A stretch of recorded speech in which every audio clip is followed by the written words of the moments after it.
Fase 5, Agora del Encuentro, Grupo 9, Proyecto Pedagógico de Aula. Presentado por Camilo Andrés Polo a la tutora Sandra Milena Galvis del curso Mímesis.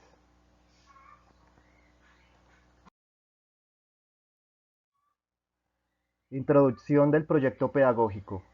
La labor del docente de filosofía y su rol en todo proceso educativo está marcado por una serie de competencias, actitudes, aptitudes y cualidades que se esperan desarrolle a la hora de ejercer su labor educativa en la práctica.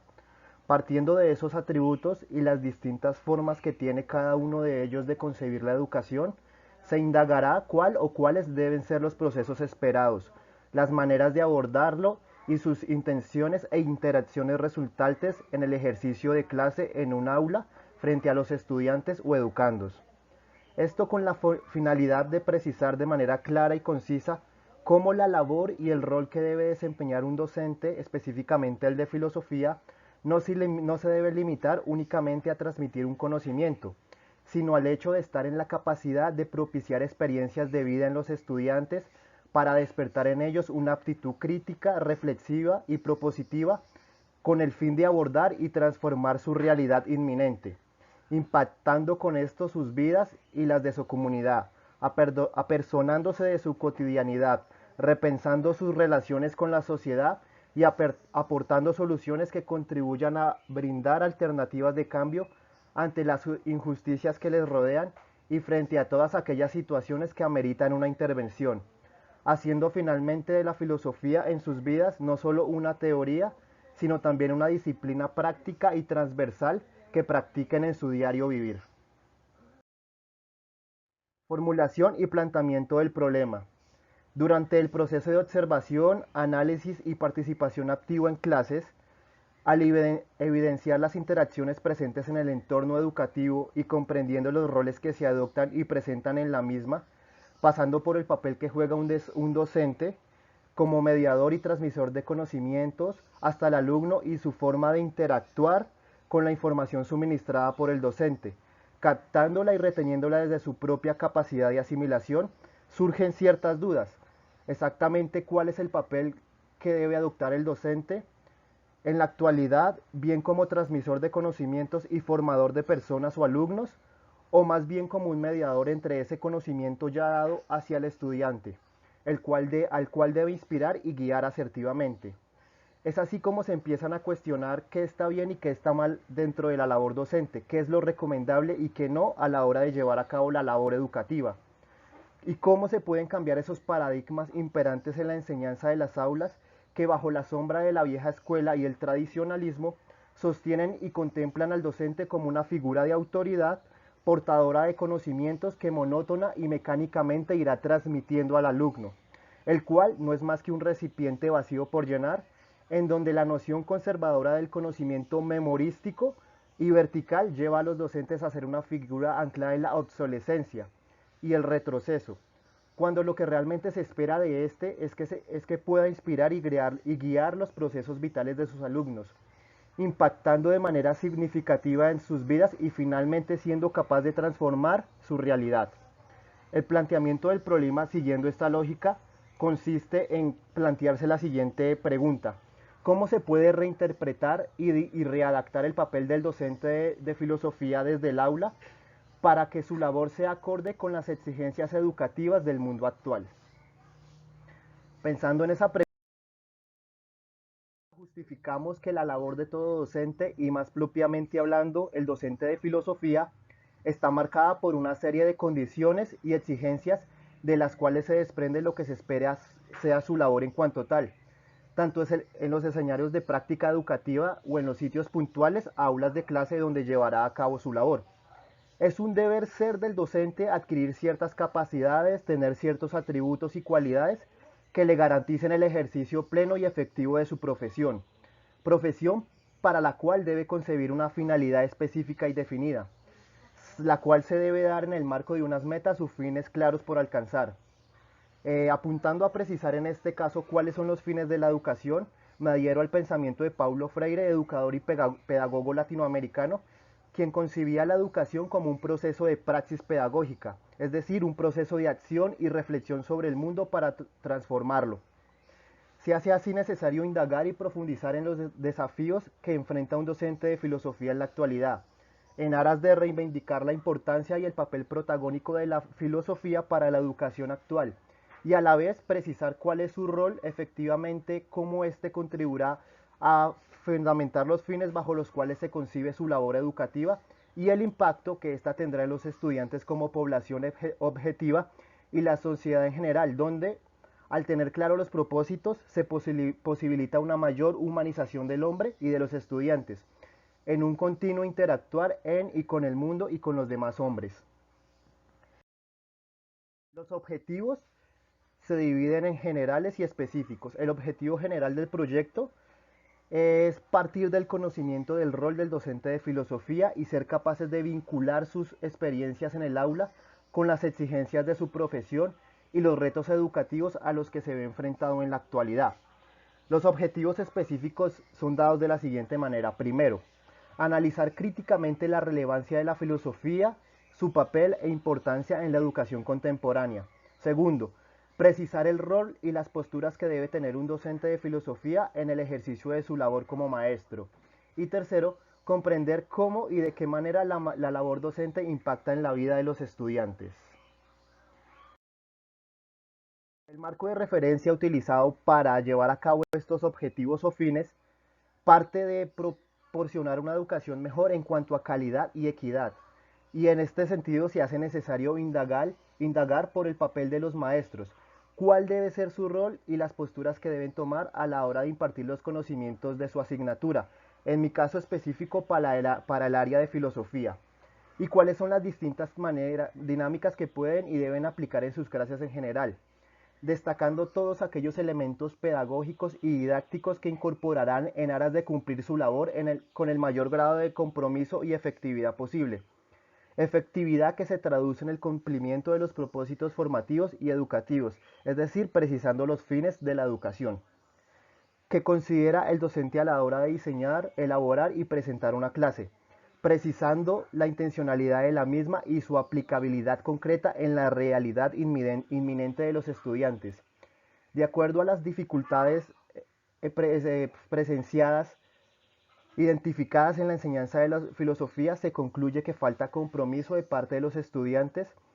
ante la incapacidad de los docentes para conectar los conocimientos presentados con la realidad del alumnado en un sistema educativo que bajo la normatividad se haya enquistado en la obsolescencia y el tradicionalismo. Se hace necesario de esta manera establecer mecanismos en el aula que respondan a las necesidades de los estudiantes, donde se sugiere que los componentes tanto prácticos como teóricos deben apuntar a servir de alternativas frente a la llamada normatividad, donde poco importa el pensamiento crítico, el gusto por el conocimiento o el desarrollo del individuo. Hechos que deberían ser parte de los objetivos principales de la educación, con el fin de poder contribuir al desarrollo de habilidades de diálogo en los jóvenes. Debido a lo anterior, se deben generar espacios en el aula en los cuales, como sugiere Schumbier en 2016, se debe proyectar la filosofía a través de la problematización de temas que se relacionen con el diario vivir de los estudiantes, ya que es propicio que se establezca un vínculo con su realidad.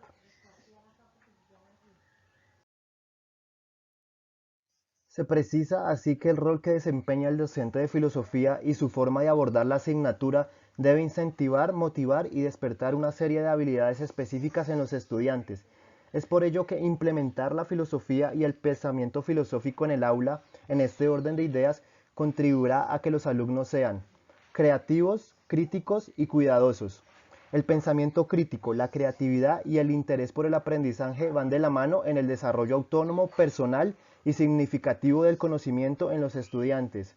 Deben ser curiosos. La curiosidad, tanto la que se da de manera innata en la infancia, como la que se alimenta continuamente con las constantes preguntas que se puedan hacer sobre lo fundamental en la vida,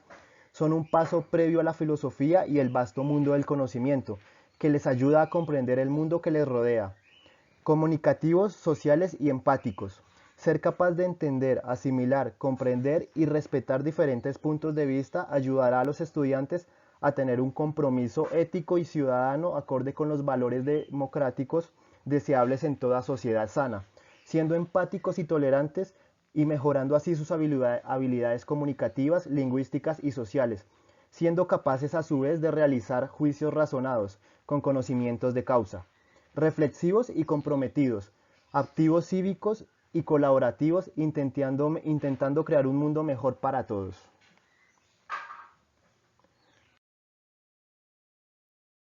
La metodología o línea de investigación que se utilizó, dado el marco de referencia anterior y comprendiendo de manera más precisa el rol que debe tener el docente de filosofía, se concluye que enseñar filosofía no implica únicamente el conocimiento de autores, supone desarrollar el pensamiento lógico y la reflexión crítica de los alumnos. De esta manera, la filosofía no solo se aprende, sino que se practica. Y los medios sugeridos para llevar a cabo esta labor nacen de una pedagogía y una didáctica diseñadas para convertir la filosofía en una caja de herramientas, aquella que nos ayuda a enfrentar de mejor manera los problemas prácticos y cotidianos de nuestra existencia, puesto que es tarea de la filosofía abrir horizontes al pensar ciudadano y generar el ejercicio diario de filosofar en la comunidad. La tarea del docente de filosofía, dado lo anterior, debería ser esencialmente la de contribuir generando insumos para pensar los problemas de un alumno. Un filósofo es un creador y la filosofía debe ser vivida como el arte de crear herramientas conceptuales que nos hagan visualizar y enfrentar los problemas prácticos y cotidianos. Esto se logra a través de varios métodos y herramientas puntuales que el maestro debe implementar, desde, por y para el aula y sus estudiantes. En este punto sugiero 3 métodos o 3 formas de implementar este ejercicio filosófico con los alumnos dentro del aula de clase. Desde el método mayéutico, que es socrático, desde la duda metódica que implementó René Descartes, y el método dialéctico, que es hegeliano. Para el método mayéutico, que consiste en llevar al interlocutor al descubrimiento de la verdad mediante una serie de preguntas, las cuales están orientadas a cuestionar los conocimientos previos, la podemos aplicar desde la pedagogía de la pregunta. La pregunta siempre asusta al maestro porque no se tiene siempre la respuesta. Frente a ello, lo que se propone es una búsqueda de una respuesta conjunta, indagando con la guía del maestro, quien no tiene la necesidad de saberlo todo, sino que está ahí dispuesto a escuchar con herramientas y mostrar caminos, por medio de un diálogo activo y constante entre alumno-docente, indagando cuáles son realmente los problemas que le inquietan a los estudiantes, donde más que respuestas concretas lo que se busca es comprender cuáles son las problemáticas que afectan y le interesan resolver al alumno. Entre las preguntas y los temas que derivan de estas y que más se hacen los estudiantes, identifiqué las siguientes: la pregunta por la felicidad, por el amor, la pregunta por la ética y el suicidio, la muerte, la verdad, la política y el poder, la belleza y la sociedad del consumo, entre otros. Desde la duda metódica, que es el método cartesiano. El punto de partida es dudar absolutamente de todo. Fomentar un espíritu crítico y reflexivo por medio del cual se cuestionan las verdades que se presentan como obvias y se estimula una actitud propositiva, estimulando la búsqueda de alternativas y posibles soluciones frente a las problemáticas anteriormente identificadas, a través del aprendizaje basado en problemas, en donde la clase ya no empieza con una charla magistral del profesor y termina con unos ejercicios o una serie de problemas. Por el contrario, la clase empieza por definir el problema. El profesor asume el rol de facilitador durante el proceso y acompaña al estudiante en su exploración por el conocimiento, por medio de el planteamiento de situaciones específicas en las cuales el estudiante se ve en la necesidad de tomar una decisión, adoptar posturas y proponer soluciones. Entre los temas a problematizar y que los estudiantes deberían analizar están: planteamiento de los dilemas éticos, el impacto de la tecnología en sus vidas, sus relaciones y lazos familiares, el problema del bullying, entre otros. Para finalizar, sostengo que el método dialéctico hegeliano debería implementarse dentro de esta metodología. Es un proceso que se desarrolla en 3 etapas: tesis, antítesis y síntesis. Busca confrontar los conocimientos previos de los estudiantes, las tesis que ellos manejan, con sus posturas contrarias, la antítesis, para que estos consoliden sus ideas y lleguen a conclusiones más sólidas, es decir, hagan una síntesis de contenidos. Y de esta manera estén en condiciones de argumentar de manera más documentada, fomentar el espíritu crítico, donde la retórica, el diálogo, el debate y la consolidación de un aprendizaje sea más significativo. Esto se logra a través de una pedagogía dialogante. Bajo este modelo, el estudiante es un ente capaz de intervenir en su propio proceso de formación, es activo y productivo, no repetitivo como en el sistema tradicional. Es un ser capaz de construir el conocimiento y de participar con los mediadores para lograr un propósito determinado y pautado. Esta metodología la implementó Julián de Zuviría en 2002 y se realiza por medio de ejercicios de debate y discusión dentro del aula, en el marco del respeto a la diferencia, la libertad de opiniones, la defensa de posturas, la posibilidad de argumentar, proponer y cuestionar desde una comunicación asertiva, tomando unas posturas y unos referentes argumentativos. Entre los ejemplos de esta dinámica se pueden encontrar ejercicios donde se tenga que adoptar una postura clara. En un tema específico, por ejemplo, yo nombraba los tratados de libre comercio, donde aquellos estudiantes que estén de acuerdo con los tratados deben buscar la forma de encontrar debilidades en los mismos, y quienes estén en contra de los tratados van a buscar los aspectos positivos de los mismos para que finalmente se pueda llegar a una conclusión general de ambas posturas. La bibliografía utilizada para el proyecto de aula es la siguiente: Shinbie 2016, Filosofía para niños, propuesta para el desarrollo del pensamiento crítico en estudiantes de educación media. Paulo Freire, 1971, La educación como práctica de la libertad. Y Prodigy 2021, que es el aprendizaje basado en problemas. Muchas gracias.